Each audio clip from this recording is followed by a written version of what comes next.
you what to do. We're saying you want to enable it, we'll help. Do you think they will? Okay, the third question is Sky News. Thank you. Yes. Layal Saad, Sky News Arabia. Following the agreement, the ceasefire agreement back in November, the U.S. failed to ensure Israel's commitment to the truth. What are the assurances you can offer this time to Lebanon? And are we possibly on the verge of a new war in case you are not able to take diplomatically what you want from Lebanon? And by you, I mean also your ally, Israel. Wow, you packed that with so many things that I don't agree with. Yeah, I'm a good journalist. Yeah, you are. That was really good. Thank you. Starting with failure, right? So, and thanks for the question. I understand what you're saying, but I don't take responsibility for any of that because it wasn't a U.S. failure. There was never a U.S. security guarantor for Israel. There was a mechanism set up. You have a task force of UNIFIL, who is a provider of enforcement technique. And what happened is the specificity in that cessation of hostility agreement just wasn't sufficient. So neither side trusted each other. There was no security guarantor. There's a mechanism that had no ability to correct a default. So the mistrust between Israel, Hezbollah, LAF, all of the pieces just never came together because everybody was in such a hurry to get a transaction done that the headlines of the agreement were not sufficient for the details of what happened. So what your government is doing now is filling in those details. I'm not smart enough to answer all of those questions. I'm pretty sure you are.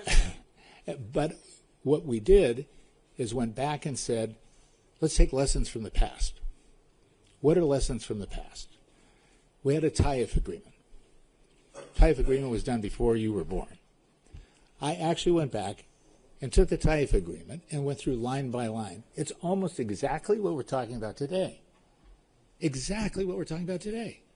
I said, how could this happen again? All of the same ingredients. We had a cessation of hostility agreement. Why did it not work? Lessons learned again. So we're taking all those lessons learned, but the reason I really have hope that this can happen at this moment is what's happening around us. We didn't have the opportunities that we have now. My belief is Israel wants peace with Lebanon. They do. How to get there is a challenge. Hezbollah is a political party. It also has a militant aspect to it. Hezbollah needs to see that there's a future for them, that road is not harnessed just solely against them, and that there's an intersection of peace and prosperity for them also. I think the desire that's coming out of our combined headlines of agreement is all that. So I don't think it's a failure of security guarantor. There was no security guarantor. I don't think the collapse of that agreement is the collapse of the interest in all parties wanting to make a deal, and on a regional basis of what happened in Iran, what's happening in Israel, what's happening in Syria. Syria is moving at Mach speed. Who could have ever imagined? Right? Did I answer that satisfactorily? Yes. There is any link between the affair of the Hezbollah and the next negotiation between U.S. and Iran? Zero. Are you asking, is there a connection between what we're doing here and the negotiation with Iran? No. The connection of what we're doing here is you. It's not, the problem is not Iran. The problem is you cannot agree amongst yourselves. So we take the Sunnis, we take the Shias, we take the Maronites, we take the Druze, and you take the 150 sects within that. You have 19 different religions, and you start by saying we're religion first. Mr. Barrack. Mr. Barrack.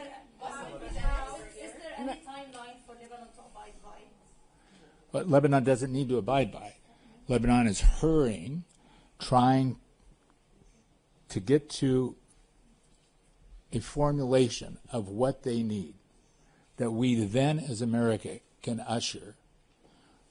We brought with us today one of the senior people on the staff of the Senate Foreign Relations Committee for Senator Shaheen. Roy is here Excuse me. someplace. How? Here. Let me finish a statement.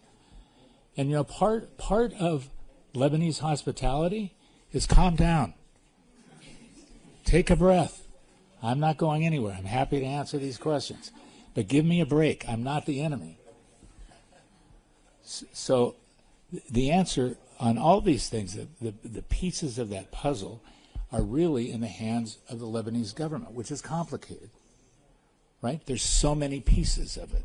But until we get unanimity, there's nothing that America can do to usher that process through. That's all we're trying to do, is to usher it quickly while this region is recasting itself.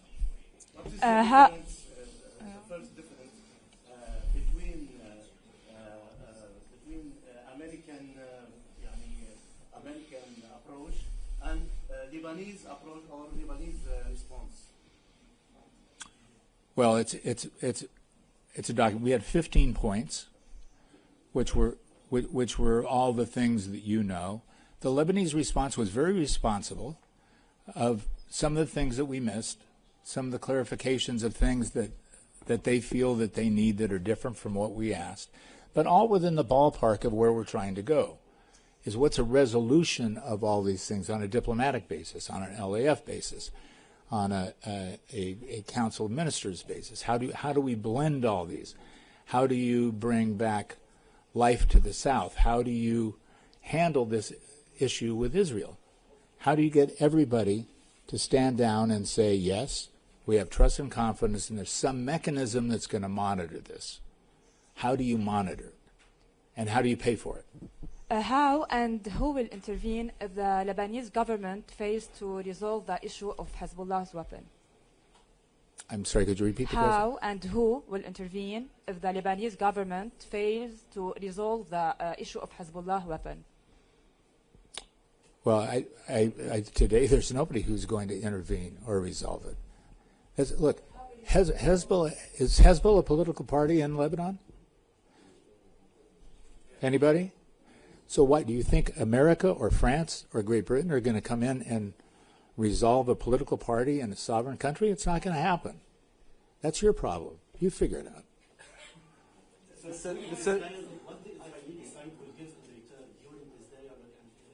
Could you slow down and take the microphone, please?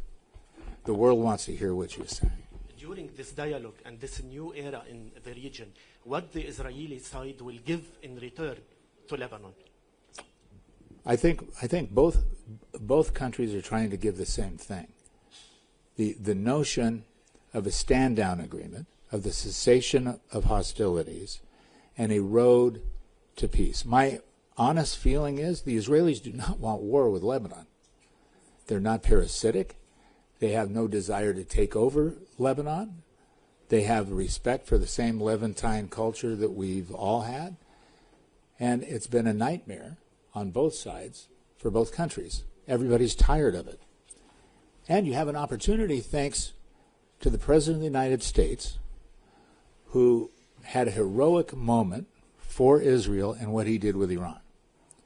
So you have Israel at a moment where they're listening to say, what can we now do in return to show the world that we are patient, that we also have an interest in our neighborhood softening the effect of it. And I think they're sincere at that. So I think that's what's happening. But the problem is a little bit different, right? Why is Syria is amazing? Because Syria went from absolute chaos in an afternoon to hope of the world standing behind Syria and starting to rebuild it. Why? Because it started from zero. What's the difficulty with Lebanon? Is it's not starting from zero. So how can you be left behind? You can't be left behind. And Syria is not parasitic either. They're trying to rebuild. They don't have any of the things that you have. And how accurate is the information saying that Syria and Israel, the agreement between Syria and Israel is near? The dialogue has started. between Syria and Israel, just as the dialogue needs to be reinvented by Lebanon. So everybody is rushing to a new definition without going to saying, what was it in 67? What was it in 74? What was it in 93? What was the 82 agreement, right? All of these old agreements. What was UN 1707? All of these things have no bearing anymore. So everybody's rushing to try and get an understanding, a cessation of hostilities by agreeing on stand-down agreements. And that's happening at the pace that it needs to happen in Syria from a country who was at odds with Israel, just like Lebanon in the south. So it's a time. That's what I'm urging you to do, is put together the regrets of the past. You've all suffered enough. All families have been touched with the massacres of what have happened on both sides. It's time to end it, but we can't. America can't handle what's happening inside. We can help on the outside, but you all have to come to generosity of spirit yourselves. One more question. One more question. Yes, sir. Mr. Barrack, we have learned that amendments were added to the Lebanese response. What are these amendments, and what did you inform Mr. Aoun? The amendments are in 7 pieces of paper that I have not read. So we went through it quickly. We spoke about them. After we've had an opportunity to review them and go through them, you'll have a response undoubtedly from our great ambassador, who's sitting right here. I have no idea in detail what they are.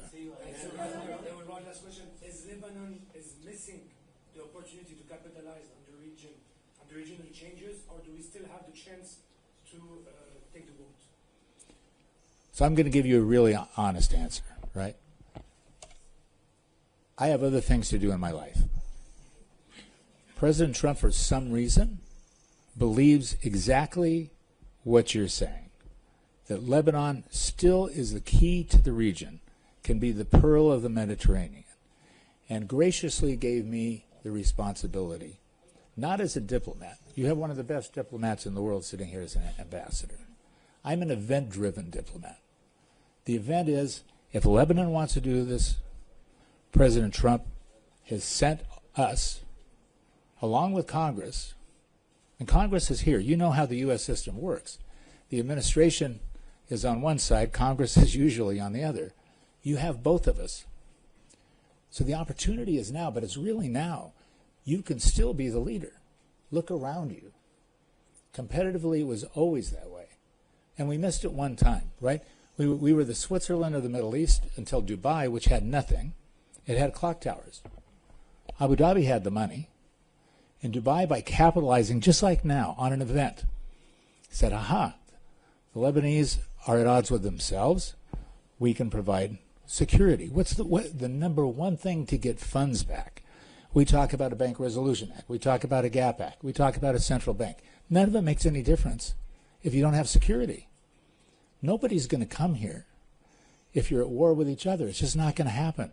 As good as the clubs are, as great as the restaurants are, as beautiful as the women are, as handsome as the men are. So come on, get with it. Now is the time. You have the President of the United States who will make it happen, who's strong on courage. You've seen what he's done. And he came out on national TV, television globally saying he sponsored Lebanon. So he's strong on courage, he's short on patience. Of course, well, I was hoping you would let me stay here instead of telling me that. Honestly, I'm so dedicated to this process. Your president, the prime minister, the speaker, all dedicated to the process. It needs all of you to support a theme of saying Lebanon first. So thank you.